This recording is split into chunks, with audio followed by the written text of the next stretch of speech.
It is a great pleasure to be able to introduce to you our state representative, Don Pridemore, who's also running for DP. Mr. Pridemore.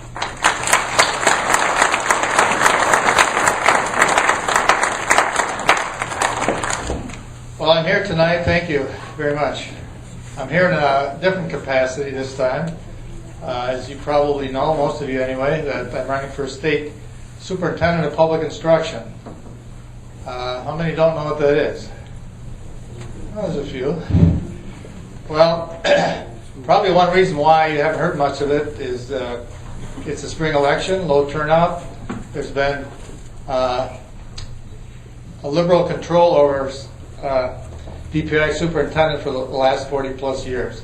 DPI superintendent is in charge of our education system in the state of Wisconsin.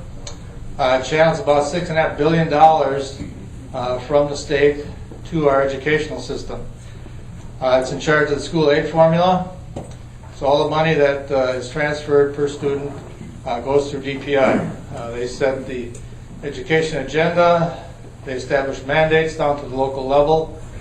And they're one big, large state bureaucracy. And I'm a conservative.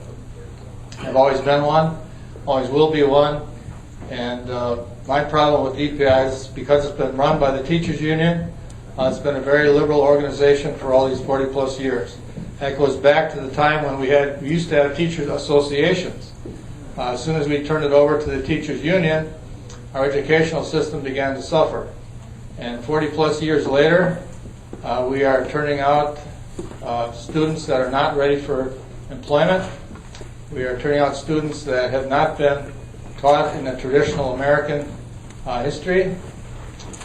We have removed classics from what most of us have been through in our educational days. You heard about fuzzy math. All that stuff is on our curriculum right now, and it's all as a result of policies from DPI.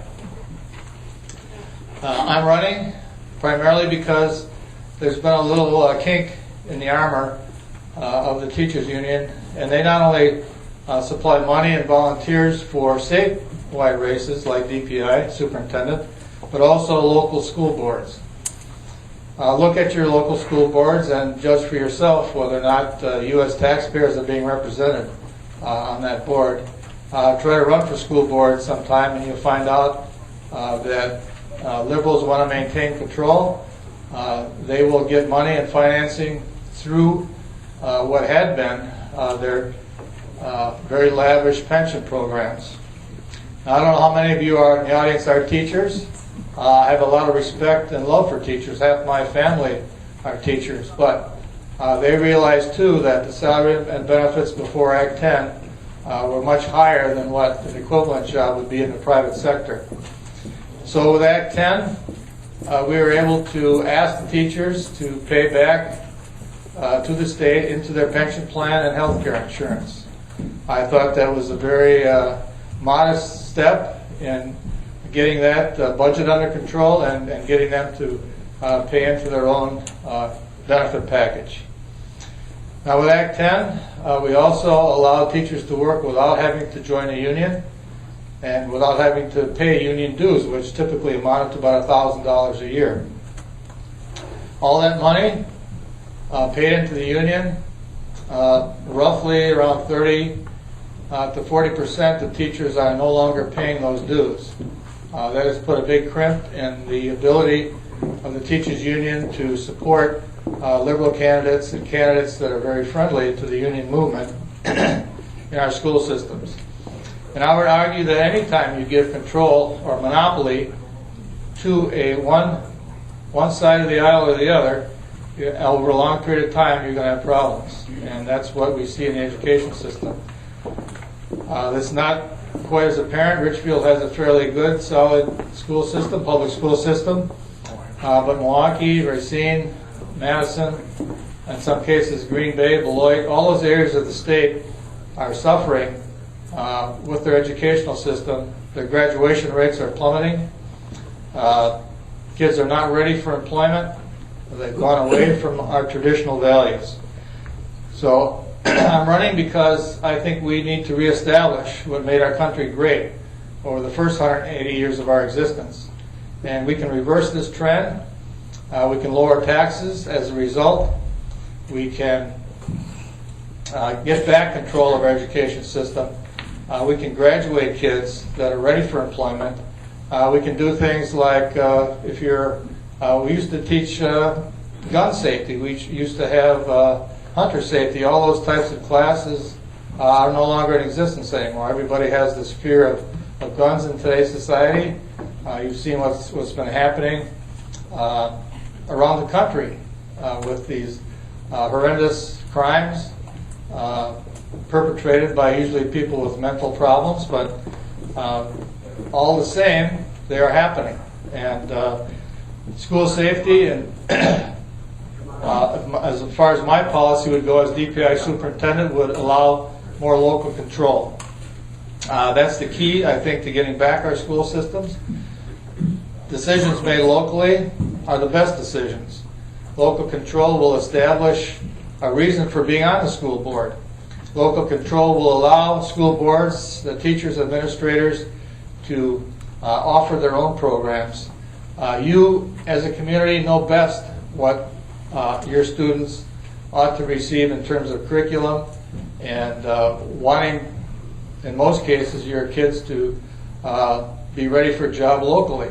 There's a disconnect between our school systems and our businesses. They put up walls. Parents are often not encouraged to attend classes to see what goes on in the schoolrooms. Textbooks are often rewritten. Revisionist history is apparent in some of our textbooks already.